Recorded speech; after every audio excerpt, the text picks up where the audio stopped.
إن الحمد لله نحمده ونستعينه ونستغفره ونعوذ بالله من شرور أنفسنا ومن سيئات أعمالنا من يهده الله فلا مضل له ومن يضلل فلا هادي له وأشهد أن لا إله إلا الله وحده لا شريك له وأشهد أن محمدا عبده ورسوله يا أيها الذين آمنوا اتقوا الله حق تقاته ولا تموتن إلا وأنتم مسلمون يا أيها الناس اتقوا ربكم الذي خلقكم من نفس واحدة وخلق منها زوجها وبث منهما رجالا كثيرا ونساء واتقوا الله الذي تساءلون به والأرحام إن الله كان عليكم رقيبا يا أيها الذين آمنوا اتقوا الله وقولوا قولا سديدا يصلح لكم أعمالكم ويغفر لكم ذنوبكم ومن يطع الله ورسوله فقد فاز فوزا عظيما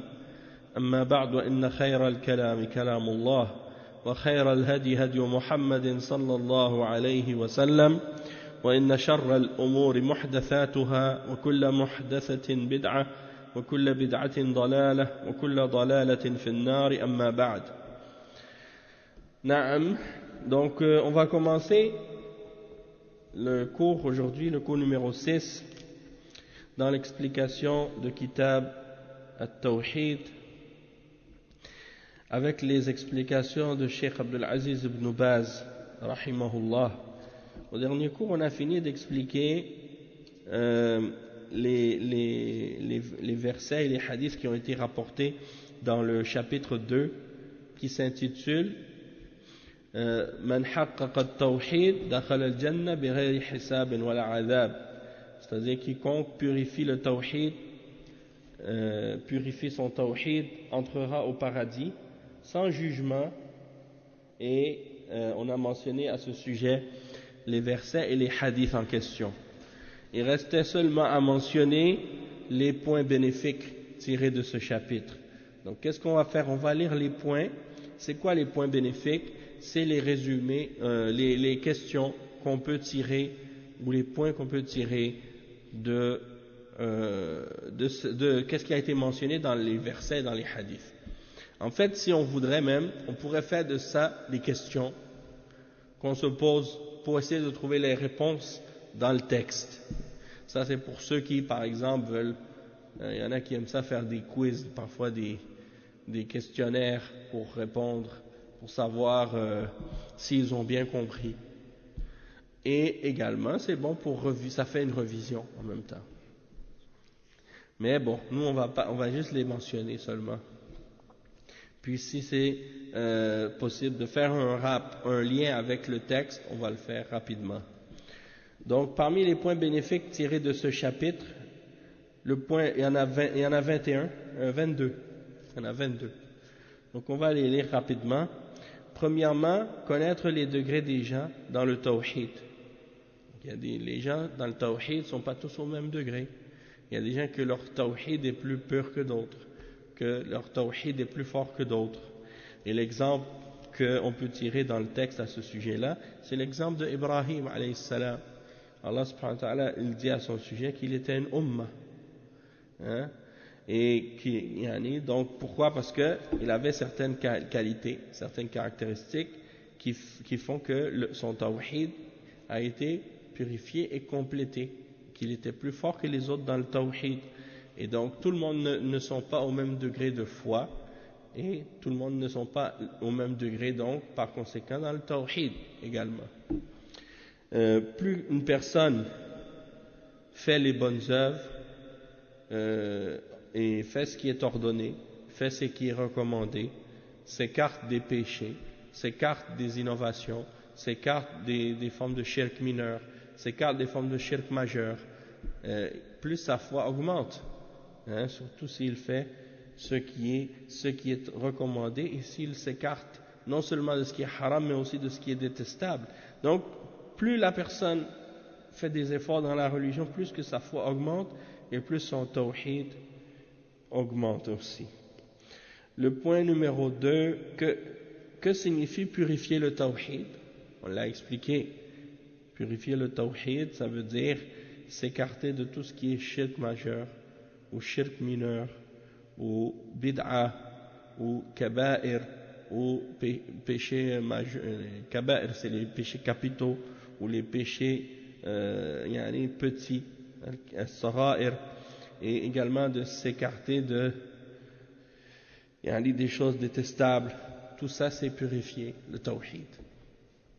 Donc il faut pas penser que du moment que tu n'as pas fait de shirk majeur, que après tu vas faire n'importe quoi, puis que tu seras toujours un musulman. Oui, tu seras toujours un musulman parce que tu n'as pas fait de kufr majeur, tu n'as pas fait de shirk majeur. Mais pense pas que les bid'a que tu fais, et que les kaba'ir que tu fais, et que les sara'ir que tu fais, que ça n'a pas d'effet sur ton tawhid. Ça a des effets sur ton tawhid. Ça affaiblit ton tawhid. Donc, tout ça c'est pour faire comprendre que le tawhid, il peut augmenter comme il peut diminuer. Le cheikh, il dit ensuite, donc pour comprendre de façon plus, si on veut être encore plus clair, on peut comprendre qu'il y a des choses que si tu les fais, ça va détruire ton tawhid complètement, comme le shirk majeur, le kufr majeur. Mais il y a des choses, si tu les fais, ça va pas détruire ton tawhid, mais ça va lui faire du tort, ça va le diminuer. Comme les shirk mineurs, le kufr mineur, les kaba'ir, et ainsi de suite.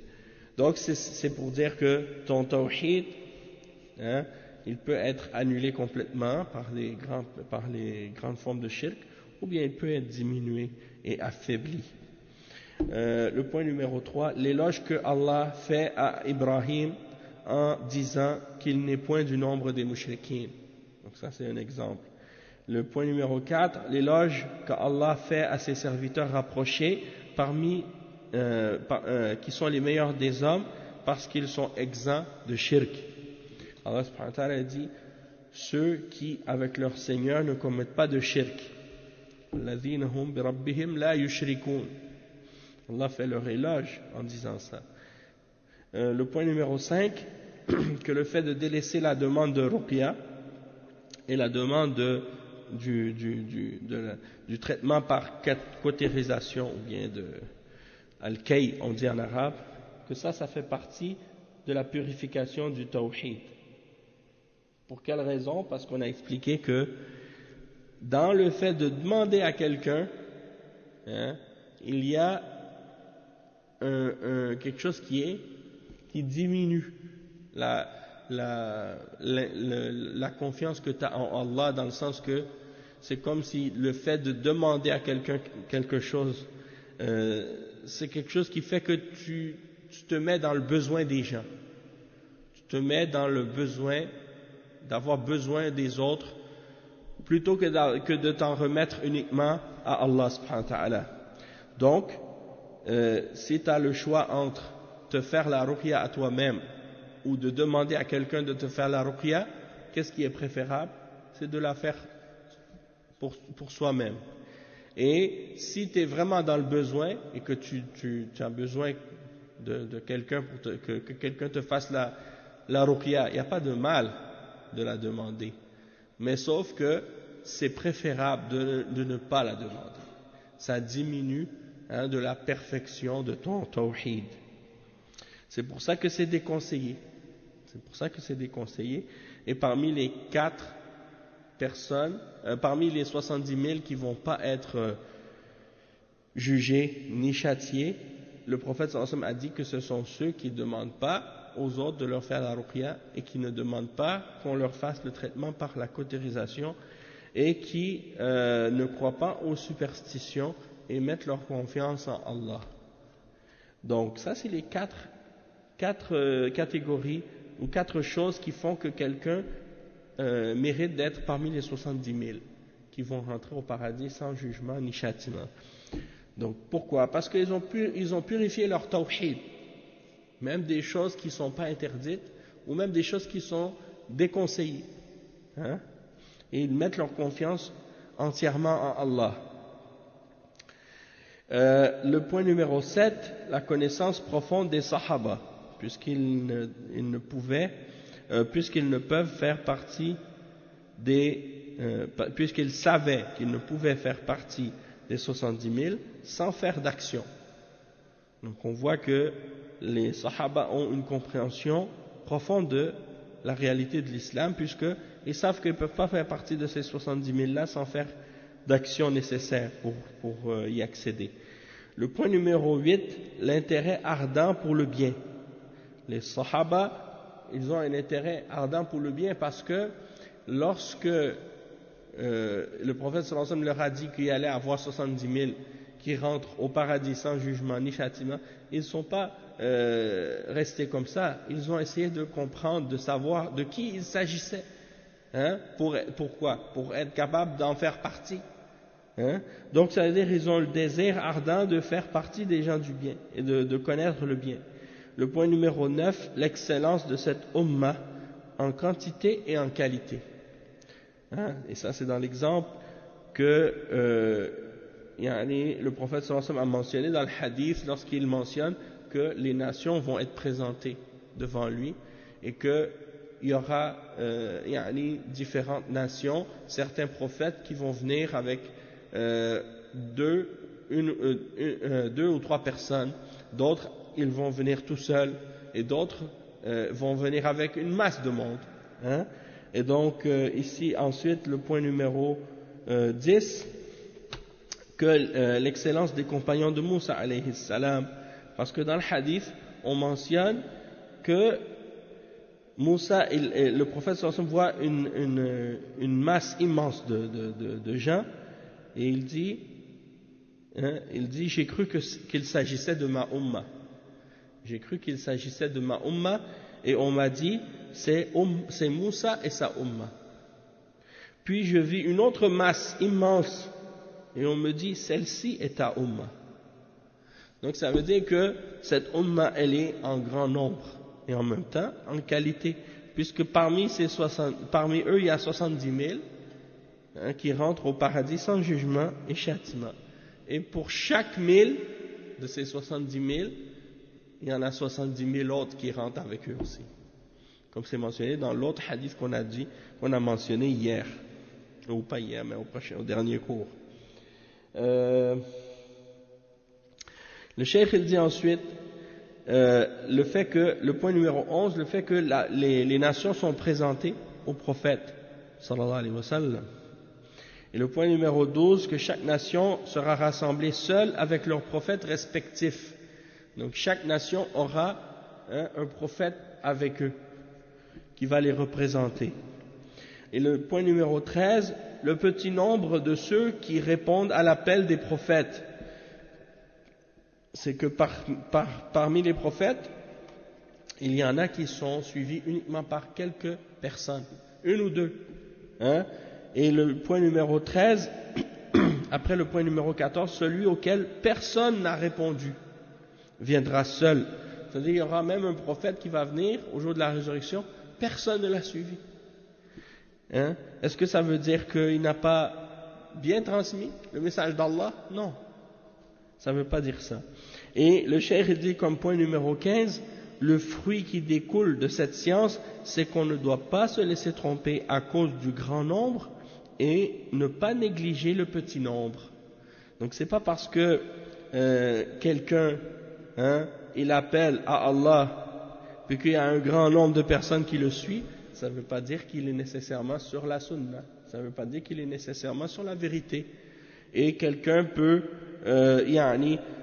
être suivi par un petit nombre de personnes et pourtant il est sur le haqq, il est sur la vérité, comme l'exemple de ce prophète qui a été suivi par un ou deux seulement.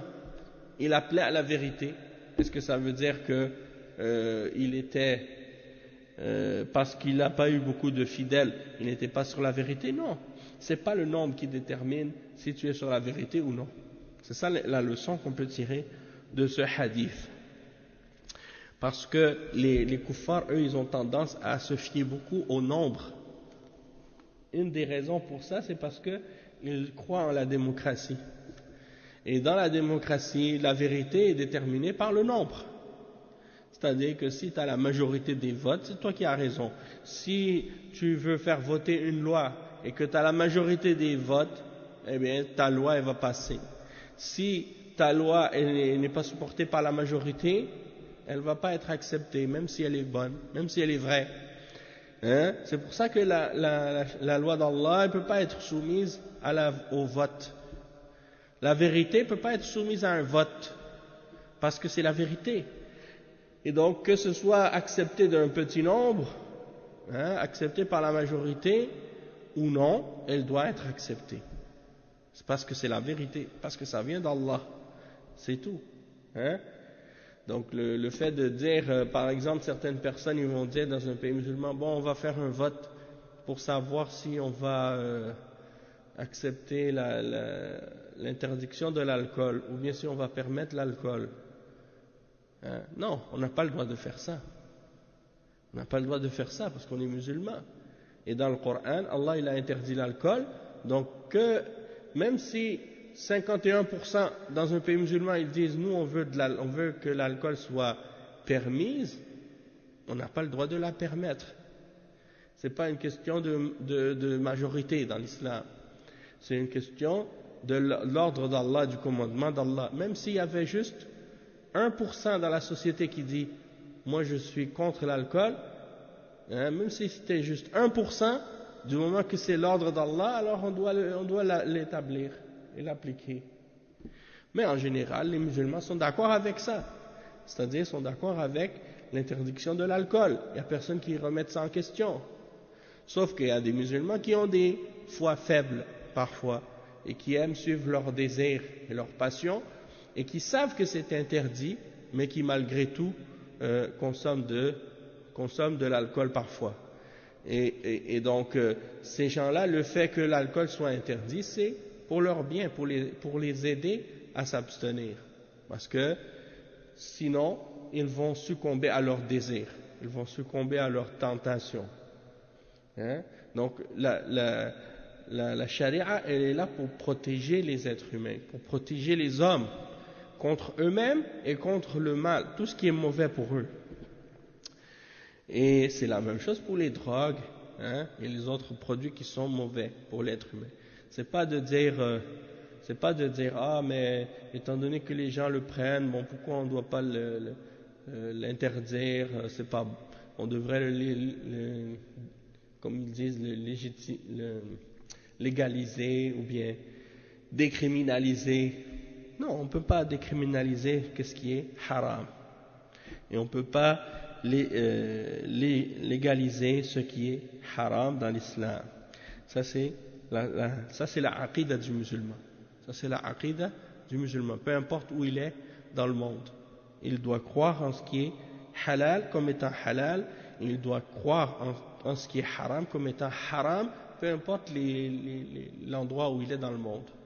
Peu importe la loi du pays.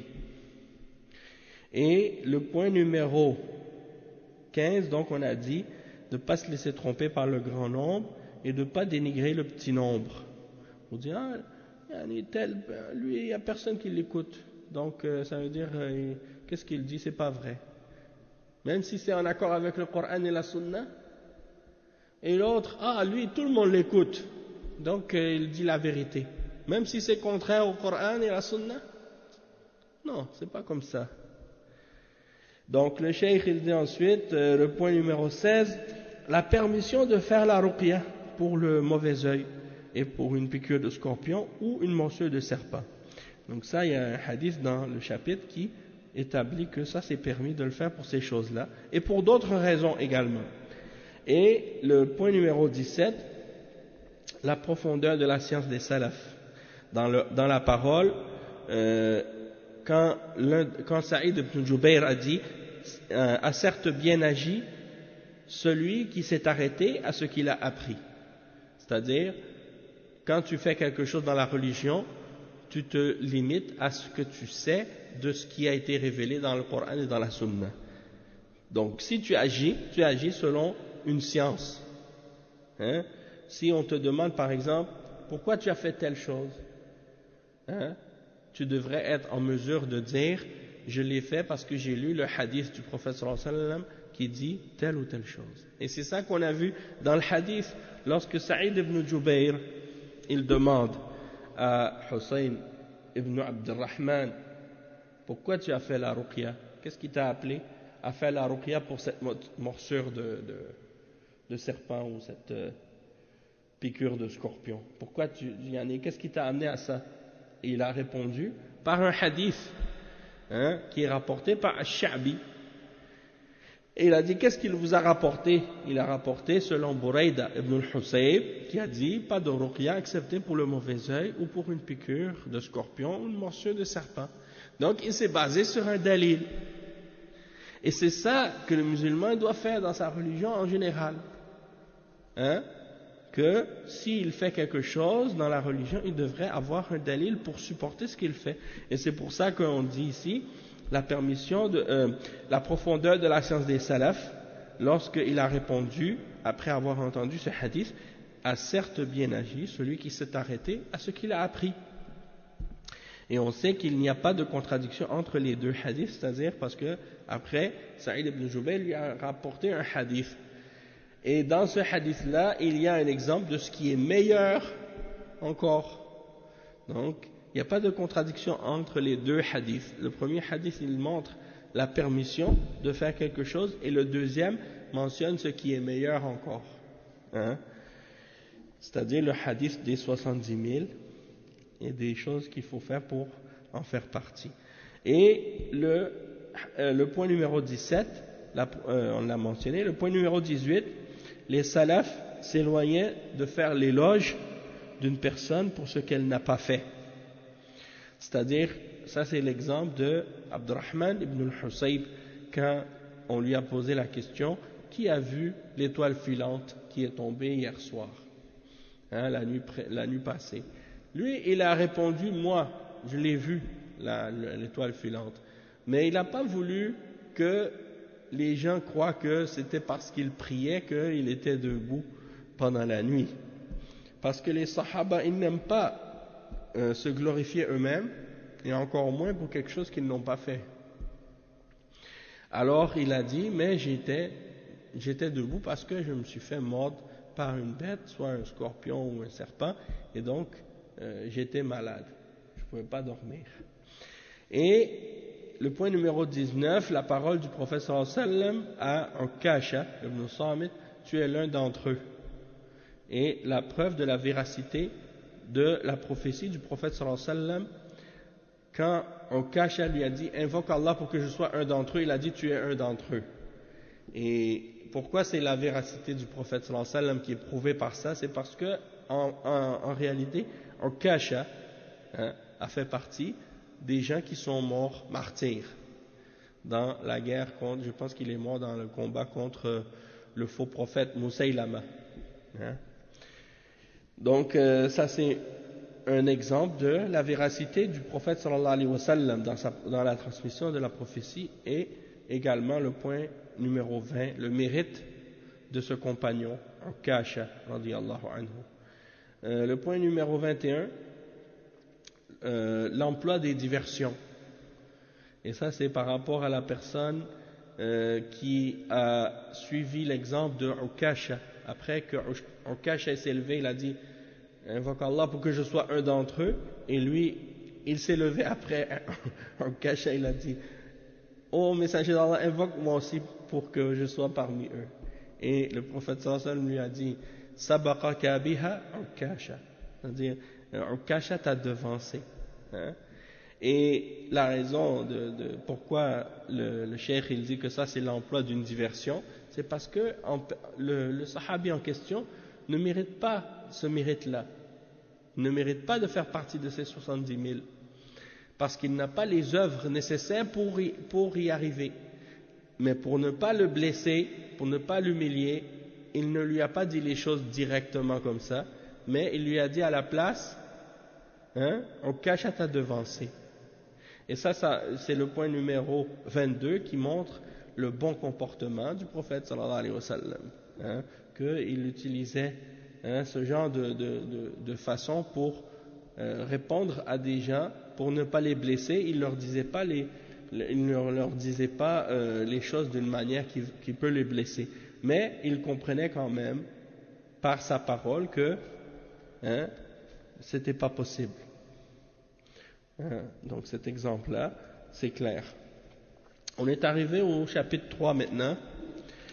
Le chapitre 3 qui s'intitule Babun al-khawfu min ash-shirk, c'est-à-dire la peur du shirk.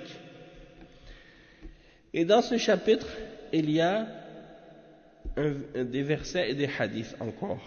Donc on va lire ensemble les versets et les hadiths, puis après on va lire la traduction.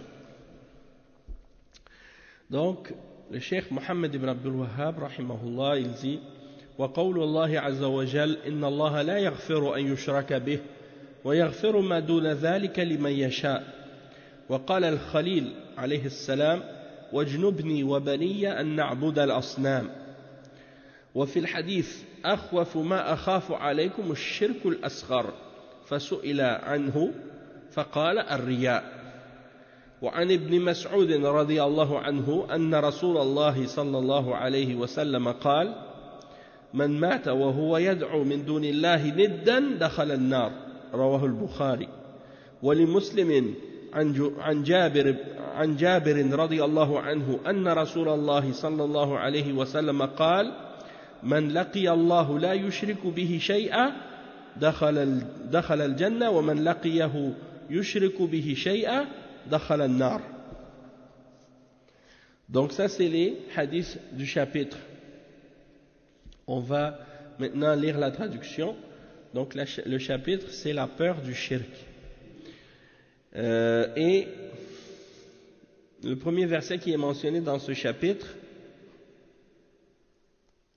c'est le verset 48 dans Surat An-Nisa, dans lequel Allah subhanahu wa ta'ala dit ce qui signifie: certes, Allah ne pardonne pas qu'on fasse le shirk avec lui, mais il pardonne tout autre péché moindre que le shirk à qui il veut.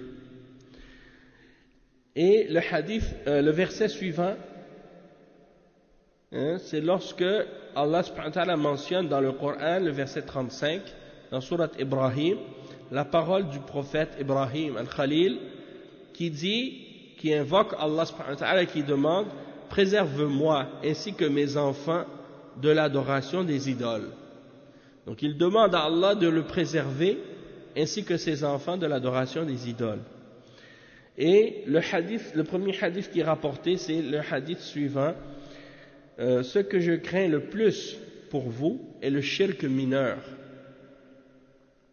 le petit shirk.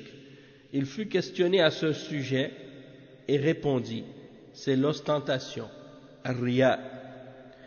Et selon Ibn Mas'ud, le messager d'Allah sallallahu alayhi wa sallam a dit: celui qui meurt alors qu'il invoque un égal en dehors d'Allah entrera en enfer, rapporté par Al-Bukhari.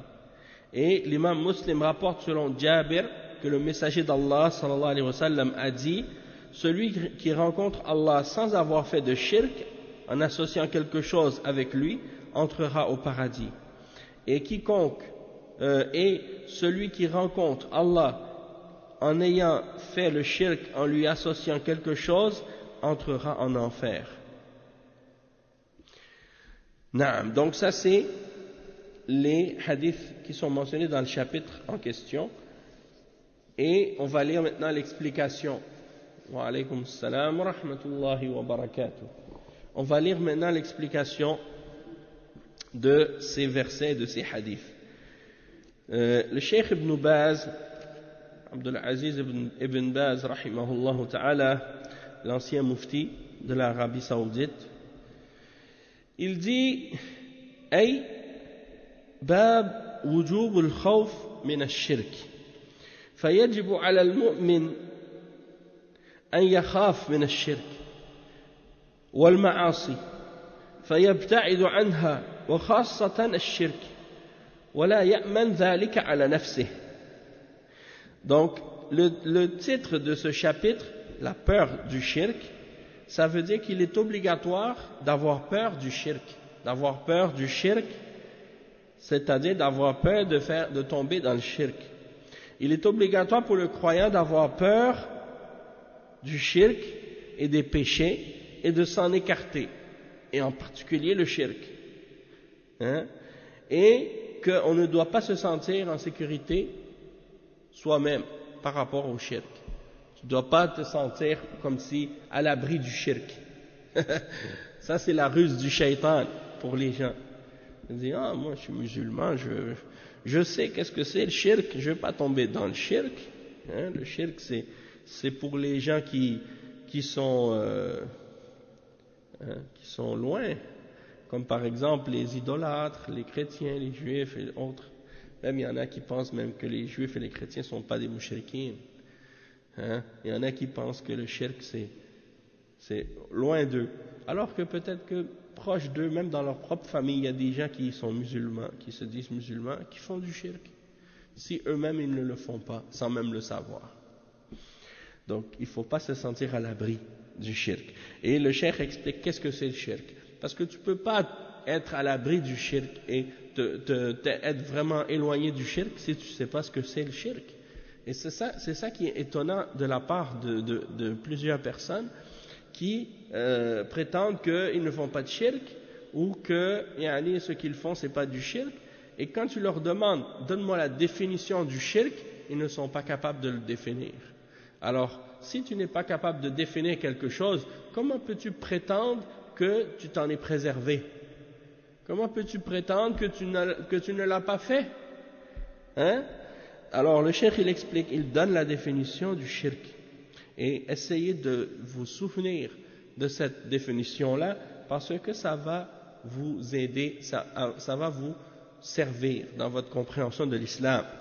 Le cheikh il dit وَالشِّرْكُ هُوَ تَشْرِيكُ غَيْرِ اللَّهِ فِي الْعِبَادَةِ أَيًّا كَانَتْ وَلِذَلِكَ سُمِّيَ شِرْكًا وَالْعِبَادَةُ حَقٌّ لِلَّهِ وَحْدَهُ وَأَعْظَمُ مِنْ ذَلِكَ صرف العبادة كلها لغير الله. Donc le shirk c'est de donner à Allah, c'est-à-dire d'associer avec autre que Allah, d'associer autre avec Allah dans l'adoration, c'est ça que ça veut dire, d'associer quelqu'un d'autre avec Allah dans l'adoration, peu importe qu'est-ce que c'est cette chose ou cette personne. Et c'est pour ça qu'on l'appelle shirk. C'est pour ça qu'on dit associé ou partenaire. C'est donner un partenaire à Allah ou donner un associé à Allah dans l'adoration. Ça c'est une définition parmi les définitions. Et c'est pour ça qu'on l'appelle shirk. Et pourquoi? Parce que l'adoration c'est un droit exclusif d'Allah. Tu ne peux pas l'offrir à quelqu'un d'autre. Donc tout acte d'adoration que tu fais pour autre que Allah, peu importe quelle personne ou quelle chose en dehors d'Allah, ça c'est du shirk. Du shirk dans l'adoration. Et il est important de comprendre aussi qu'il y a différentes catégories de shirk. Il y a le shirk dans l'adoration, qui est la plus grave et qui est la plus répandue. C'est le plus répandu dans le shirk que tu fais dans l'adoration. Et c'est le shirk que faisaient les mouchriquines à l'époque du prophète sallallahu alayhi wa sallam et avant aussi. C'est le shirk le plus répandu. Mais il y a aussi le shirk dans la croyance, shirk fi rububiyyah. Il y en a des gens qui font du shirk aussi dans la rububiyyah, même si c'est moins répandu que les autres, mais ça existe. Des gens qui croient que, par exemple, il y a d'autres dieux avec Allah, plusieurs créateurs, ou plusieurs maîtres de l'univers. Ça c'est du shirk aussi, mais dans la croyance. Tandis que le shirk dans l'adoration, c'est quelqu'un, il dit oui je crois qu'il y a un Dieu unique, un seul Dieu, mais que quand c'est le temps d'adorer, il demande à d'autres que Allah. Quand c'est le temps de prier, il prie à d'autres que Allah. Parce que, pourquoi? Comment est-ce possible que quelqu'un croit que Allah est unique, mais qu'il adore d'autres que Allah? C'est parce que souvent ça arrive dans le cas où quelqu'un, il dit, oui, je crois que Allah est unique, mais on a besoin de passer par quelqu'un pour adorer Allah, parce que nous, par exemple, on est pécheurs, on est faible dans notre foi, on est faible, on fait beaucoup de péchés, on est sali par nos péchés, donc on ne peut pas s'adresser à Dieu directement, il faut s'adresser à quelqu'un pour aller à Allah. Avant d'aller à Allah, il faut parler à quelqu'un que lui va s'adresser à Allah pour nous. Ça c'est un exemple de shirk. Hein? Un exemple de shirk par intermédiaire. Hein? Donc ça c'est des exemples. Les chrétiens, beaucoup d'entre eux ils disent ça. Ils disent nous, il faut passer par Jésus pour aller à Dieu. On ne peut pas passer à Dieu directement. Ou bien par les saints, ou par Marie, ou des choses comme ça. Et c'est ce que les Arabes avant l'islam ils faisaient aussi. Quand ils priaient Allat ou Al-Uzza ou Manat, ils savaient que ces êtres-là ne sont pas Dieu. Hein? Mais ils disaient, comme c'est mentionné dans le verset dans Surat Az-Zumar, Ma na'buduhum illa liyuqarribuna ila Allahi zulfa. Nous les adorons que pour qu'ils nous approchent un peu plus d'Allah. Hein? Et Allah subhanahu wa ta'ala il mentionne dans le verset Wa ya'buduna min dunillah ma la yadurruhum wa la yanfa'uhum wa yaquluna ha'ula'i shufa'auna 'inda Allah. Allah il dit dans le verset dans surat Yunus Yusuf alayhi salam, je crois que c'est dans surat Yusuf alayhi salam, Allah subhanahu wa ta'ala dit et ils adorent, le verset 18, et ils adorent en dehors d'Allah ce qui ne peut ni leur nuire ni leur profiter, et ils disent ceux-là sont nos intermédiaires auprès d'Allah. Hein? Et Allah il réfute ça par la suite, il dit قُلْ أَتُنَبِّئُونَ اللَّهَ بِمَا لَا يَعْلَمُ فِي السَّمَاوَاتِ وَلَا فِي الْأَرْضِ سُبْحَانَهُ وَتَعَالَى عَمَّا يُشْرِكُونَ. Allez-vous apprendre à Allah ce qu'il ne sait pas, ni dans les cieux ni sur la terre, hein, qu'il soit purifié de ce qu'il lui associe, du shirk qu'ils font avec lui. Donc la plus grande forme de shirk, c'est d'offrir à autre que Allah une forme quelconque d'adoration. D'offrir à autre que Allah une forme quelconque d'adoration. Si tu offres à autre qu'à Allah une forme quelconque d'adoration, tu as commis la plus grande forme de shirk, le shirk dans l'adoration.